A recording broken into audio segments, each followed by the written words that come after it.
اللہ تبارک و تعالی اس دنیا کے اندر بہت سارے لوگوں کو منصب اور مقام عطا فرماتا ہے۔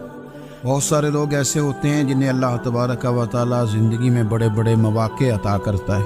وہ چاہیں تو اس موقع سے اپنے ذاتی مفادات حاصل کریں اور چاہیں تو ان اچھے مواقع کو ملت کی، مذہب کی، قوم کی خدمت کے لیے وقف کر دیں۔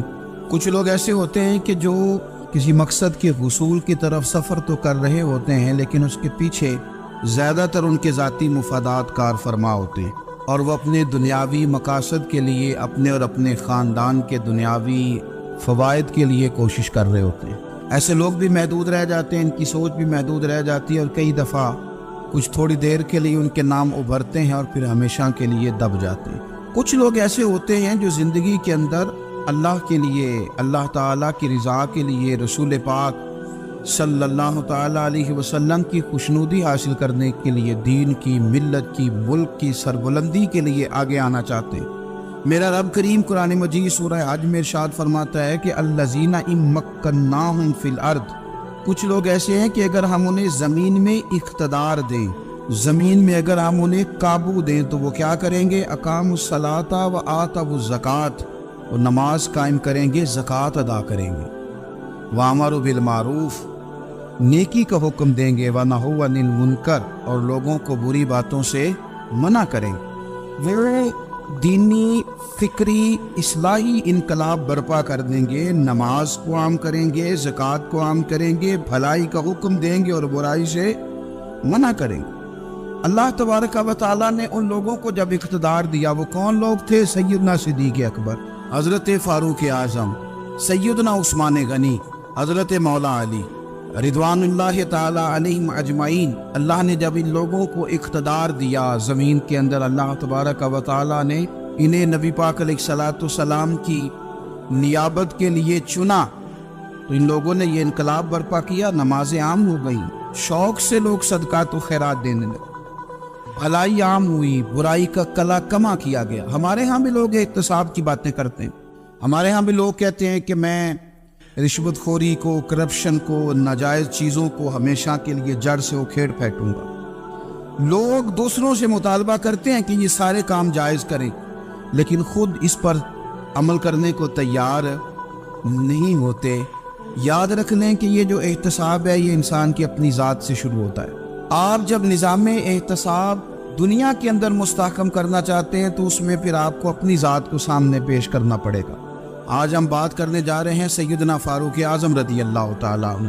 تو جناب عمر فاروق رضی اللہ تعالیٰ عنہ کا جو نظام احتساب ہے، انہوں نے اس کو گھر سے شروع کیا تھا، اپنے آپ سے اس کا آغاز فرمایا تھا۔ ہمارے ہاں یہ ہوتا ہے کہ جس بندے کے اکاؤنٹ میں اچھے خاصے پیسے ہیں، وہ بل جمع کرانے جائے تو اسے لائن میں نہیں لگنا پڑتا، مینیجر صاحب اسے آگے بلا لیتے ہیں، تو وہ بعد میں کیا کہہ رہا ہوتا ہے؟ کہتا ہے دیکھو اللہ نے کتنی عزت دی ہے، مجھے لائن میں نہیں لگنا پڑا۔ بھائی لائن میں لگنا تو آپ کا یہ تھا کہ آپ سمجھتے ہیں کہ سارے مسلمان ہیں، مومنین ہیں، برابر ہیں، تو میں کسی کو تکلیف میں مبتلا نہ کروں۔ جب آپ آگے چلے گئے تھے تو آپ نے بہت سارے لوگوں کا حق مارا تھا، وہ لائن میں جو لگے ہوئے تھے ان کا وقت لمبا ہو گیا۔ آپ نے تو اپنے آپ کو احتساب کے لیے پیش ہی نہیں کیا، بلکہ آپ نے کہہ دیا کہ جناب میرا تو رتبہ اعلیٰ ہے، لہذا یہ میرا حق بنتا تھا، مجھے تو استحکام ملنا چاہیے تھا۔ یہاں بہت سارے لوگوں نے اپنے حق میں چیزوں کو اور رنگ میں پیش کیا۔ سیدنا فاروق اعظم رضی اللہ تعالیٰ عنہ نے اس نظام احتساب کو اپنے گھر سے شروع فرمایا۔ حضرت عمر فاروق رضی اللہ تعالیٰ عنہ اپنے بچوں سے فرمایا کرتے تھے کہ جب میں حکم لوگوں کو کروں گا نا، اپنی رعایا کو، مسلمانوں کو میں کوئی حکم دوں گا تو تمہیں پہلے اس پر عمل کرنا پڑے گا۔ آپ فرمایا کرتے تھے یاد رکھنا لوگ تمہیں اس طرح دیکھیں گے، لوگ اس طرح تمہیں دیکھیں گے جس طرح گوشت کھانے والا پرندہ گوشت کو دیکھا کرتا ہے۔ چیل گوشت کھاتی ہے تو کیا کبھی اس کو پیغام بھیجنا پڑا ہے کہ تو آجا یہاں گائے مر گئی ہے، بھینس مر گئی؟ خود بخود اس کی نظر ہوتی ہے، وہ پہنچ جاتی ہے۔ جناب عمر فرمانے لگے میرے گھر والوں، میرے بیٹوں، میری بیٹیوں، میری اہلیہ، لوگ تمہیں اس طرح دیکھیں گے جس طرح گوشت کھانے والے پرندے دیکھتے ہیں، لہذا میں جب کسی کو عمل کروں تو پہلے تمہیں اس پر عمل کرنا پڑے گا جب میں کسی کو حکم دوں۔ آپ فرمانے لگے یاد رکھنا اگر تم نے میرا حکم نہ مانا تو غیروں نے حکم نہ مانا تو انہیں ایک سزا ملے گی، اور اگر میرے گھر والوں نے نہ مانا تو ڈبل سزا ملے گی، تم پر ڈبل سختی کی جائے گی کہ تم نے میری بات کیوں نہیں مانی۔ یہ نظام اعتصاب ہے۔ ہم نہ دوسروں کے بچوں کا گلا کاٹ کے اپنے بچوں کی خوشیاں لینا چاہتے ہیں، ہم چاہتے ہیں کہ دوسروں کے بچوں کے حصوں کا مال میرے گھر میں آ جائے، آ جاتا ہے۔ کچھ لوگوں کی سیاست چل جاتی ہے، کچھ لوگوں کا فریب اور فراڈ کام کر جاتا ہے، لیکن وہ گھر روشن نہیں ہوتے۔ ان گھروں میں پیسہ ہوتا ہے پر قرار رخصت ہو جاتا ہے، ان گھروں میں آسانیاں اور وسعتیں تو آ جاتی ہیں لیکن ایک دوسرے کا احترام ختم ہو جاتا ہے۔ سیدنا فاروق اعظم رضی اللہ تعالیٰ عنہ کا یہ طریقہ تھا کہ وہ اپنے بچوں پر سختی کرتے۔ آپ ہمارے ملک میں یہ نظام ہے، موجودہ حکمران ہو یا ان سے پچھلے، بچے سب کے ملک سے باہر رہتے ہیں، یہاں رہتے ہیں تو محلات میں، باہر جاتے ہیں تو بڑی بڑی آسائشوں میں۔ ان کے بچوں کے لیے قانون بھی الگ سے ہیں، قاعدے بھی الگ سے ہیں، اور ہمارے ملک کے اندر تو ایک باقاعدہ پروٹوکول کا سسٹم ہے، اس سسٹم سے گزر کر بڑے بڑے لوگ چلنا پسند کرتے ہیں۔ ہمارے زمانے میں بھی کچھ چیزیں سرکاری ہوتی ہیں خالص، لیکن عجیب نظام ہے نا، ہر چیز کا کرایہ بڑھ جاتا ہے، سرکاری دکان کا نہیں بڑھتا۔ باقی دکانیں 5-6 سال کے لیے ملتی ہیں، سرکاری دکان پہ آپ قبضہ کرنا چاہیں تو پورے 100 سال کے لیے مل جاتی ہے، چونکہ یہ عام عوام کی پراپرٹی ہے تو اس کے ساتھ جو مرضی کو سلوک کرے۔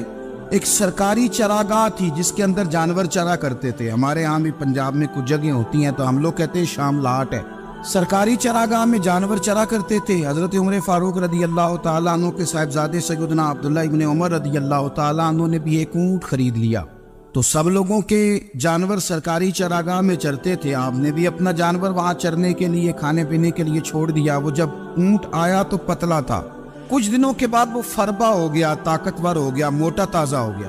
حضرت سیدنا عبداللہ ابن عمر رضی اللہ تعالیٰ عنہ نے بیچا تو وہ ڈبل قیمت سے بھی زیادہ کا بکا، کیونکہ پہلے دبلا پتلا تھا، اب موٹا تازہ فربا ہو گیا۔ حضرت سیدنا فاروق اعظم رضی اللہ تعالیٰ عنہ کو پتہ چلا تو بلایا، فرمایا پتر اونٹ بیچ دیا ہے؟ ابا جی بیچ دیا ہے۔ فرمایا کتنے کا خریدا تھا؟ اتنے کا۔ بیچا کتنے کا؟ ڈبل قیمت بتائی۔ فرمایا اس طرح کر کے اصل رکھ لے اور جو اوپر ملی آپ مجھے دے دے۔ حضور آپ نے کیا کرنی ہے؟ فرمایا میں سرکاری خزانے میں جمع کروں گا۔ حضور کیوں؟ فرمایا اس لیے کہ تیرا اونٹ سرکاری جگہ پہ چرا کرتا تھا، وہ گھاس سرکاری جگہ سے کھاتا تھا۔ حضور سب کے کھاتے۔ حضرت عبداللہ ابن عمر کہنے لگے سب کے کھاتے ہیں؟ آپ فرمانے لگے تو سب میں شامل نہیں ہے، تو امیر المومنین کا بیٹا ہے، تجھے میں یہ حق نہیں دے سکتا، تیرے اوپر تھوڑی سختی زیادہ کی جائے، تجھے یہ حق نہیں ملے گا۔ تو اپنے اونٹ کو چونکہ سرکاری چراگاہ میں چرایا کرتا تھا، لہذا تجھے وہ جو اصل رقم یہاں جمع کرانی پڑے گی۔ ہمارے تو بچے پہلی بات تو یہ ہے کہ بات ہی نہیں سنتے، یہ سب کے بچوں کی بات کر رہا ہوں، ٹیچر کے بچے ہوں، سیٹھ کے بچے ہوں، پیر کے بچے ہوں، امام صاحب کے بچے ہوں، کسی کے بچے ہوں، پہلے تو سنتے نہیں۔ اور اللہ خیر کرے اگر آپ کوئی سنانا چاہیں تو فوری طور پر وہ ہوم منسٹری کے پاس پہنچ جاتے، ان کی اماں ان کی وکیل بن جاتی، آپ کیا ہی کچھ نہیں سکتے، حالات رخ بدل جاتے۔ اس کا نقصان یہ ہوتا ہے کہ ان کو تراشا نہیں جا سکتا، ان کو ہیرے نہیں بنایا جا سکتا، ان کے اوپر کچھ ایسی میل کچیل چڑھ جاتی ہے جو بڑی عجیب و غریب ہوتی۔ اور کچھ لوگ ایسے ہوتے ہیں جو خرابی کرنے میں بھی اپنا کردار ادا کرتے ہیں، خرابی کرنے میں، اور بڑے لوگوں سے منسلک ہونے کے لیے لوگ رستے تلاش کرتے ہیں، رستے۔ میں چونکہ چیزوں کا مطالعہ کرنے کا بڑا شوقین ہوں، تو میری والدہ داخل تھی کئی سال پہلے ہسپتال میں، تو مجھے اس ہسپتال میں کچھ دن رہنا پڑا، ایک پرائیویٹ ہاسپٹل تھا، تو اس میں انہوں جگہ جگہ لکھ کے لگایا تھا ملازمین کو بخشیش نہ دیں، ہم ان کو بڑی اچھی معقول تنخواہ دیتے ہیں، سیلری بڑی عمدہ ہے، تو لوگ بخشیش نہ دیں۔ میں نے جو مینجمنٹ کے لوگ تھے ہاسپٹل کی، ان میں سے ایک سے میں نے کہا کہ اگر کوئی بندہ اپنی خوشی سے دینا چاہے تو آپ نے بڑا موٹا لکھ کے لگایا برائے مہربانی ان کو بخشیش نہ دیں۔ اس نے بڑی قیمت، سادہ آدمی تھا پر میری بڑی اس نے مجھے بات بتائی، مجھے نفع ہوا۔ کہنے لگے مولوی صاحب جب کچھ امیر لوگ اسپتال میں مریض لے کے آتے ہیں تو وہ صفائی والے کو پہلے ہی 500 روپیہ دکھا لیتے ہیں آتے ہی، پھر وہ جیسی آواز دیتے ہیں صفائی والے فٹافٹ اندر آتے ہیں، ان کا کمرہ صاف کرتے ہیں۔ تو سارے تو بیچارے اتنے مالدار نہیں ہوتے کہ آتے ہی پہلے کام والے کو 500 دیں۔ پھر نقصان کیا ہوتا ہے کہ یہ جن کی ذمہ داری ہے بہت ساری ڈیوٹیاں کرنے کی، یہ ڈیوٹی نہیں کرتے، یہ پلٹ کے ان کی طرف دیکھتے ہیں جن کے گھر سے سالن صحیح آتا ہے، ادھر ان کی توجہ زیادہ ہو جاتی ہے، جو نوٹ ان کو زیادہ دکھاتے ہیں، جو پھل لے کے آتے ہیں تو آدھا ان کو دیتے ہیں۔ تو ہم یہ کہتے ہیں یہ کام ہی نہ کرو، یہ اپنی تنخواہ پہ کام کریں تاکہ ہر آنے والے کا درد سمجھیں، ہر ایک کو یکساں یہ سروسز فراہم کریں۔ تو ہم یہ کام کرتے ہیں، ہم ایم پی اے کے اور کسی سے ہمارا تعلق نہ بنے تو ہم جناب اس کے ڈرائیور سے ہی تعلق بنا لیتے ہیں، ہم وہ جو آپریٹ کرنے والا ہوتا ہے ٹیلی فون، اسی سے بڑا تعلق بناتے ہیں، اس کو مٹھائی کا ڈبہ جلدی پہنچا دیتے. تو اسی طرح سے بڑے لوگوں کی اولادوں کو بگاڑا جاتا ہے.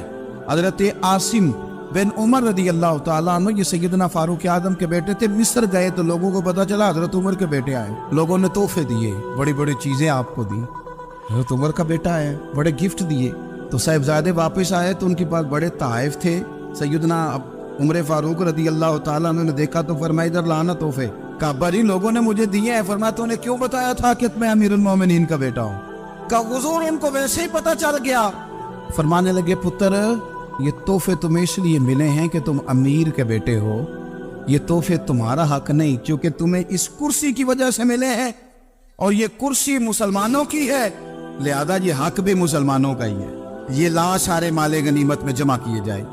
آپ اپنے گھر سے جب احتساب شروع کرتے ہیں، اپنے گھر سے، اور یہ یاد رکھیں یہ جو لوگ آتے ہیں آپ کے بچوں کو نوازنے کے لیے، یہ انہیں خراب کرتے ہیں، بگاڑ پیدا کرتے ہیں، یہ عجیب و غریب سی چیزوں میں مبتلا کر دیتے ہیں. بچوں کا نقصان ہوتا ہے کل کلام. پھر جو شاپر اچھا لے کے آئے پیر صاحب کے بچے ذرا اس سے پیار سے ملتے ہیں، نقصان ہو جاتا ہے، یہ دستے نگر ہو جاتے ہیں، یہ لوگوں کی طرف جیتے ہیں، دوسروں پہ ڈیپینڈ کرنے لگتے ہیں. حضرت ابو موسیٰ اشعری رضی اللہ تعالیٰ عنہ نے پہلے تو ایک قلین بڑا سونا تھا، تو آپ نے حضرت عمر کے گھر بھیج دیا کہ چلو ان کے گھر میں ان کی اہلیہ بچھا لیں گی.